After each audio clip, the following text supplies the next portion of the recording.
Hi అండి, welcome back to my channel. So నిన్న వచ్చిన 4 మెంబర్స్ నుంచి దివ్యనిక్తనైతే సెలెక్ట్ చేస్తారనమాట, హౌస్ మేట్స్ అందరు కలిసి. సో నేనేమనుకున్నా అంటే నాకు కానీ సెలెక్ట్ చేస్తారనుకున్నాను, బట్ అన్ఫార్చునేట్లీ దివ్యనిక్తని సెలెక్ట్ చేస్తారు. మేబీ తనైతే చాలా ఆడుతుందని.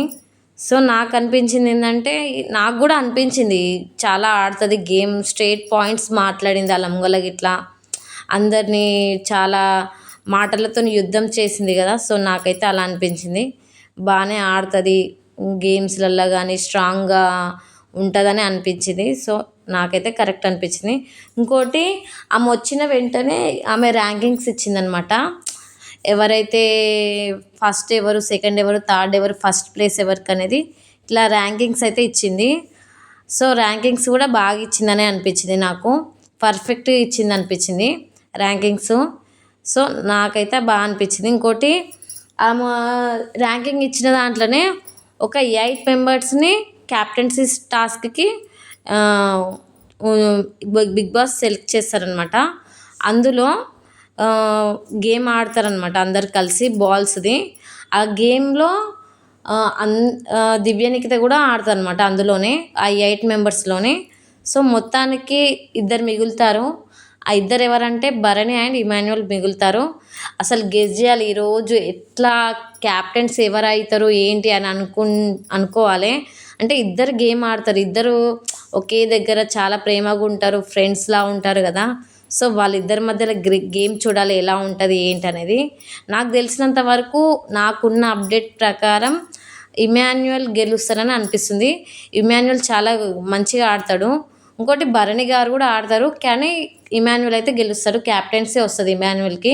సో ఖచ్చితంగా క్యాప్టెన్ అయితే ఇమాన్యుయల్ అవుతాడు. బాగా ఆడతాడు ఇమాన్యుయల్ అయితే, చాలా బాగా అనిపిస్తుంది. ఇంకోటి, ఈసారి అయితే నాకు తెలిసినంత వరకు డబుల్ ఎలిమినేషన్ అయితే ఉండదు, సింగిల్ ఎలిమినేషనే ఉంటుందని నాకు అనిపిస్తుంది. మీకేమనిపిస్తుందో కామెంట్ చేయండి. ఎందుకంటే ఉన్నది 5 మెంబర్స్ ఎలిమినేషన్లో. సో నాకు తెలిసినంత వరకు ఇది ఉన్న 5 మెంబర్స్ నుంచి ఇద్దరినైతే ఏం తీసేయరు, తీసేస్తే ఒక్కరిని తీసేస్తారు. అది నాకు తెలిసి ప్రియా వెళ్ళిపోతుందేమో అనిపిస్తుంది. రీతు చౌదరి గారికి ఇట్లా ఏమంటారు, కొంచెం ఓటింగ్స్ ఎక్కువనే ఉంటాయి. మేబీ పోతే ప్రియానన్న రీతు అన్న పోతారు.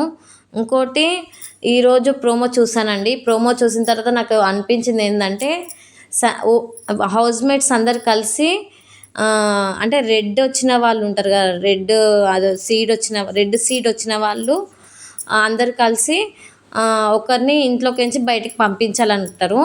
అప్పుడు సంజన గారిని బయటకు పంపించేందుకు డిసైడ్ అవుతారు. హరీష్ అయితే సంజన గారి మీదనే పడ్డాడండి. అసలు ఎందుకు అంతగానం సంజన గారు అంటే ఇష్టం లేదో నాకు ఇప్పటికీ అర్థమవుతలేదు. ఆమె గేమ్ పర్ఫెక్ట్గా ఆడుతుంది, అన్నిట్లో పర్ఫెక్ట్ ఉంది. ఆమె మాటలు కొంచెం హార్డ్గా మాట్లాడవచ్చు, కానీ చాలా పర్ఫెక్ట్గా ఆడుతుంది. పాయింట్ క్లియర్గా చెప్తుంది కదా, స్ట్రాంగ్ ఉంది. ఆమెను పంపించాలని పక్కగా అనుకున్నాడు ఆయన. ఇంకా హౌస్మేట్స్ కూడా ఏకాభిప్రాయంతో అందరు కలిసి సంజన గారిని పంపిద్దామని అనుకుంటారు. ఇంకా బ్యాగ్స్ అయితే రెడీ చేసి సంజన గారు అయితే వెళ్ళిపోతారనమాట. కానీ నాకేమనిపిస్తుంది అంటే, ఖచ్చితంగా సీక్రెట్ హౌస్లకే వెళ్ళిపోతుంది. ఎందుకంటే ఆమె గేమ్ మంచిగా ఆడుతుంది, ఇంకా స్ట్రాంగ్. ఇదంతా బిగ్ బాస్ ప్లానే అనిపిస్తుంది నాకైతే. ఎందుకంటే ఖచ్చితంగా సంజన గారు అయితే సీక్రెట్ రూమ్లోకి అయితే వెళ్తుంది. ఇంకోటి వచ్చేసి, ఇమాన్యుయల్ గేమ్ సూపర్ ఆడారండి. ఇమాన్యుయల్ అయితే క్యాప్టెన్ అయిపోయాడు. ఇంకోటి, సో నిన్న జరిగిన గొడవలో మిస్టేక్ ఎవరిదో మీరు కామెంట్ చేయండి. అంటే తనుజకి అండ్ సంజన గారికి, రాముకి జరిగింది కదా, వాళ్ళ ముగ్గురిట్లో మిస్టేక్ ఎవరిది అనేది కామెంట్ చేయండి. నిన్న నేనేమన్నానంటే, తనుజ కొంచెం అరుస్తుందని చెప్పాను కదా. సో ప్రోమో చూసి నేను అలా చెప్పాను, కానీ ఎపిసోడ్ చూసిన తర్వాత నాకు ఏమనిపించిందంటే, సంజన గారు కావాలనే తనుజని ట్రిగర్ చేస్తున్నట్టు అనిపించింది. ఇంకోటి, రాము 2 ఫేసెస్ చూపిస్తున్నాడు, 2 సైడ్స్ మాట్లాడుతున్నాడు, ఒక్క దాని మీద స్టాండ్ ఉండలేదు. అక్కడంటే అక్కడ మాట్లాడుతున్నాడు, ఇక్కడ మాట్లాడుతున్నాడు. అది నాకు అసలు నచ్చలేదు. అంటే ఎవరుంటే వాళ్ళ సైడ్ మాట్లాడుతున్నాడు, అబద్ధాలు అయితే మాట్లాడుతున్నాడు అండి. స్ట్రేట్ ఫార్వర్డ్ ఏది చెప్పట్లేదు ఆయన. సో నాకైతే రాము వల్లనే పెద్ద గొడవ అయ్యిందని అనిపించింది. ఇంకోటి, సంజన గారు కూడా ఏమంటారు, టీ పొడి దాచిపెట్టడము, ఆ తనుజకి దొరకకుండా చేయడము, తనుజ టీ పౌడర్ తీసుకొని ఆమెని ఏమంటారు ట్రిగర్ చేస్తున్నట్టు అనిపించింది నాకైతే. సో అలా చేయకుండా ఉంటే బాగుండు అనిపించింది. ఎందుకంటే ఎందుకు ఇవన్నీ చేస్తున్నారో కూడా నాకు అర్థం కాలేదు. సో నాకైతే అలా అనిపించింది. ఇదంతా గొడవ వచ్చిందైతే మెయిన్ రాము వల్లనే గొడవ జరిగింది అని నాకైతే అనిపించిందండి ఎపిసోడ్ చూసిన తర్వాత. సో ఇంకా నెక్స్ట్ వైల్డ్ కార్డ్ ఎంట్రీస్ కూడా ఉన్నాయని అంటున్నారు 5th వీక్లో. చూడాలి మరి నిజంగా ఉన్నాయా లేదా అనేది. అంటే చిట్టి పికిల్స్ ఆమె అయితే వస్తుందని అనుకుంటున్నాను, అంటే అంటున్నారు అందరూ. సో చూడాలి చిట్టి పికిల్స్ ఆమె వస్తుందా వస్తలేదని. ఇంకోటి ఈ వీడియో కనుక నచ్చితే లైక్ చేయండి, షేర్ చేయండి, సబ్స్క్రైబ్ చేయండి ఫ్రెండ్స్. ఎలా ఉందో కామెంట్ చేయండి.